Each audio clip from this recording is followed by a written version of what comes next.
Waalaikumsalam warahmatullahi wabarakatuh. Perkenalkan, saya Iksan, saya wartawan harian Rakyat di Kabupaten Pidijaya. Bersama saya hari ini ada Ketua Pusdalkop Satgas COVID-19 Kabupaten Pidijaya, Bang Okta Andifa. Pada kesempatan ini saya ingin mewawancara sedikit, bertanya-tanya dengan Bang Okta terkait dengan perkembangan dan penanganan COVID-19 di Kabupaten Pidijaya yang pandeminya sudah berjalan sekitar hampir 1 tahun. Okta, ini langsung saja, sejak diumumkan pandemi COVID oleh pemerintah kita, apa saja yang telah dipersiapkan oleh dan penanganan apa saja yang telah dilakukan oleh pemerintah Pidijaya dalam Satgas COVID? Baik, terima kasih. Assalamualaikum warahmatullahi wabarakatuh. Dapat kami jelaskan bahwa setelah diumumkannya pandemi COVID dari Presiden Republik Indonesia Bapak Jokowi pada tanggal 16 Maret 2020, Pemkab Pidijaya langsung bergerak cepat dengan melakukan rapat koordinasi Forkompimda, di mana dihadiri oleh Bapak Bupati, Wakil Bupati, Kapolres, Dandim dan seluruh unsur Forkompimda lainnya dalam rangka melihat kesiapan dan melakukan langkah-langkah cepat dalam rangka penanganan COVID. Dalam hal itu, tindak lanjut selanjutnya adalah kita melakukan koordinasi dengan pihak kesehatan dan rumah sakit, melihat kesiapan kita sejauh mana apabila COVID itu ada di Pidijaya. Dan alhamdulillah kita sudah berhasil membangun tempat ruang isolasi. Kemudian kita mempersiapkan juga tenaga medis yang terampil, yang cekatan dalam rangka penanganan COVID. Saya rasa itu dulu. Ya, setelah Satgas COVID Pidijaya terbentuk, sudah membuat ruang isolasi dan sudah mempersiapkan segala kebutuhan untuk pencegahan dan penanganan COVID. Dalam kurun waktu berjalan, ada berapa orang tercatat di Pidijaya yang terkonfirmasi positif, yang pernah dirawat secara intensif, dan ada beberapa orang yang meninggal di Kabupaten Pidijaya. Ya, memang yang selama bulan Maret sampai dengan bulan Juli itu memang kita nihil kasus. Namun demikian, tim dari Dinas Kesehatan dan Rumah Sakit tetap melakukan tracing, tracking, dan monitoring terhadap warga masyarakat yang terindikasi bergejala virus COVID ini. Begitu juga kita melakukan pendataan terhadap para pendatang yang pulang waktu itu dari perantauan, karena waktu itu masa bulan suci Ramadan dan menghadapi Idul Fitri, banyak pendatang yang pulang. Nah, ini mereka yang kita lakukan pendataan dan tracking dan tracing.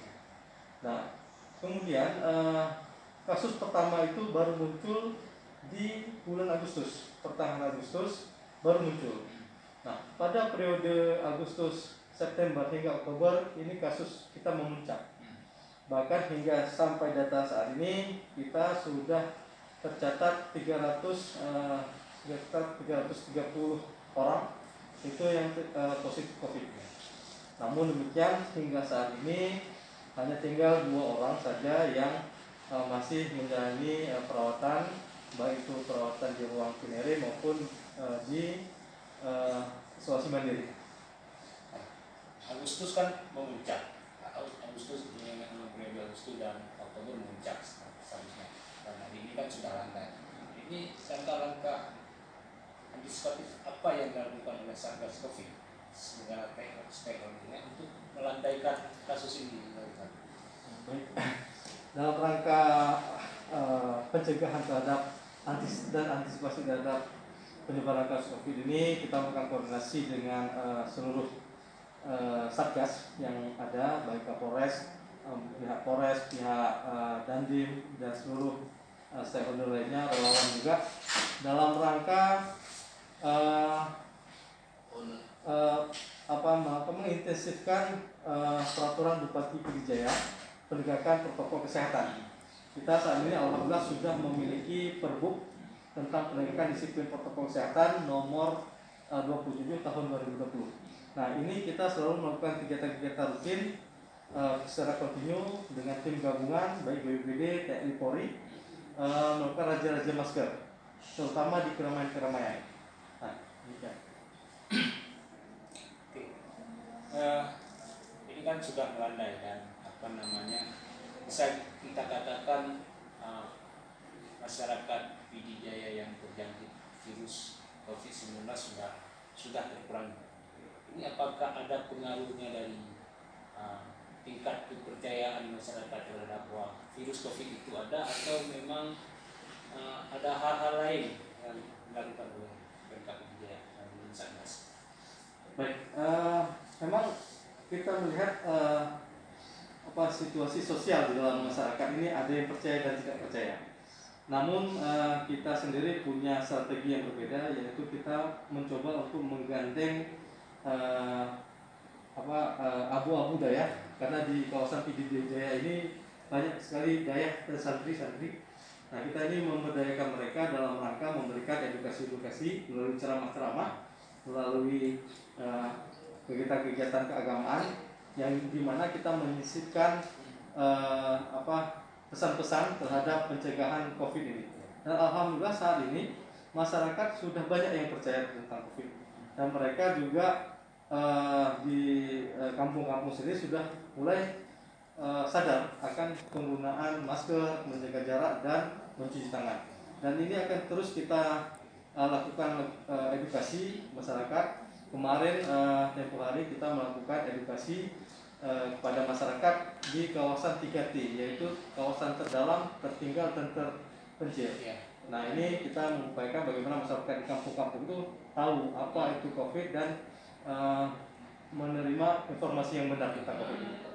Nah, ada strategi baru yang dilakukan yang baru-baru ini dilakukan, yaitu 3T, daerah terpencil dan segala macam. Nah, ini inisiatifnya dari mana? Bagaimana ini dilakukan? Apakah ini inisiatif khusus dari Satgas COVID ini, atau memang ada inspirasi lain yang terinspirasi dari Pemkab Pidijaya? Ya, memang kita di dalam Satgas ini punya namanya bidang perubahan perilaku. Nah, bidang perubahan perilaku ini kita menginisiasi untuk melakukan pendekatan yang berbeda. Ditambah juga kemarin ada relawan yang melakukan bersedia untuk melakukan dan menginisiasi untuk segera menggerakkan Satgas ini untuk menuju ke lapangan. Artinya ini juga didukung oleh seluruh stakeholder, relawan yang punya keinginan agar virus ini segera berakhir ya, dan mudah-mudahan segera berakhir juga di Indonesia. Tempoh hari Pidijaya pernah berstatus sebagai zona merah, artinya zona yang bahaya karena tingkat orang yang terinfeksi virus itu lumayan kan. Hari ini statusnya sudah bagaimana, Pak? Ya, memang di waktu itu di periode Maret sampai dengan Juli kita masih statusnya hijau. Di periode Agustus kita naik dari oranye menjadi oranye dan bahkan menjadi merah. Namun saat ini kita sudah berkoordinasi dengan pihak provinsi juga dan pihak BNPB dari pusat. Saat ini kawasan kita masuk pada zona oranye, di mana zona oranye ini di kawasan Aceh ini memang rata-rata masih oranye semua. Dan dengan zonasi oranye itu kita juga melakukan kegiatan-kegiatan yang sedikit terbatas. Jadi di saat posisi zona oranye kan soalan anak sekolah kan ini harus terus berlanjut. Ini bagaimana menyikapi supaya dunia pendidikan tetap berjalan di Pidijaya? Apakah kita masih sudah melakukan belajar tatap muka atau ada belajar daring? Ya. Setelah kita berkoordinasi dengan pihak Forkompinda melalui Pak Forkompinda, Forkompinda menyepakati agar kita tetap membuka pembelajaran secara tatap muka. Artinya anak sekolah tetap bersekolah seperti bagaimana biasa di sekolah, namun dengan pendekatan protokol kesehatan yang ketat. Nah, kita juga selalu berkoordinasi dengan pihak Dinas Pendidikan. Bila mana ada terdapat sekolah yang abai terhadap protokol kesehatan ini, nah ini akan kita tegur dan apabila terjadi berulang kali abai terhadap prokes kesehatan ini, akan kita cabut izinnya khusus ke sekolah itu. Jadi arahan dari pimpinan juga kita tidak ingin berlarut dalam pandemi ini. Artinya pandemi semasa pandemi ini pendidikan anak-anak juga tidak boleh terlantar. Nah, ini merupakan komitmen dari Pemda bagaimana pendidikan tetap berjalan, namun juga protokol kesehatan juga tetap dijaga. Terakhir ini ya, pemerintah saat ini sedang menyiapkan rencana vaksinasi untuk menuntaskan pandemi ini segera berakhir di Indonesia. Nah, persiapan kita PDJ dalam hal rencana vaksinasi ini apa yang telah kita siapkan? Ya, baik. 2 hari lalu kami melakukan rapat koordinasi dengan pihak Polres, Dandim, Dinas Kesehatan, Rumah Sakit, dan juga PMI dalam rangka kesiapan kita dalam pelaksanaan vaksinasi secara nasional terhadap COVID ini. Jadi kita saat ini sudah memiliki ruang tempat penyimpanan untuk pendistribusian COVID itu. Apabila dikirim ke kita sudah memiliki suatu tempat yang khusus yang untuk menyimpan vaksin itu. Kemudian dari segi sasaran yang akan divaksin ini adalah sasaran utamanya, yang pertama sekali tahap awal ini adalah sasaran tenaga kesehatan, dan sejumlah data petugas kesehatan ini sudah disampaikan melalui Dinas Kesehatan, melalui Kepala Dinas Kesehatan sudah disampaikan ke pihak Dinas Kesehatan Provinsi, dan data ini menjadi rujukan dalam rangka pelaksanaan vaksinasi ke depannya. Namun saat ini memang Kepala Dinas Kesehatan hari ini sedang melakukan rapat koordinasi di provinsi. Mungkin setelah ini akan ada kabar lebih lanjut bagaimana tentang proses pelaksanaan vaksinasi ini. Ada yang menolak nggak dari masyarakat terhadap rencana vaksinasi ini? Ada informasi-informasi yang seperti itu yang masuk ke kita? Ya, benar. Saya sendiri itu mendapatkan banyak sekali laporan dari masyarakat bahwa meminta agar vaksinasi ini tidak dilakukan. Namun saya menjawab bahwa kami dari Satgas Covid Kerja pada prinsipnya mendukung program apa yang dicanangkan oleh pemerintah pusat dalam ini vaksinasi nasional. Terkait dengan penolakan ini, kita nanti akan melakukan koordinasi bersama dengan pihak tengku-tengku ustaz-ustaz yang ada di dalam Kabupaten Pidijaya ini untuk memberikan edukasi kepada masyarakat agar masyarakat ini dapat menerima dan tidak terjadi pro dan kontra dalam masyarakat. Ya, demikian. Ya.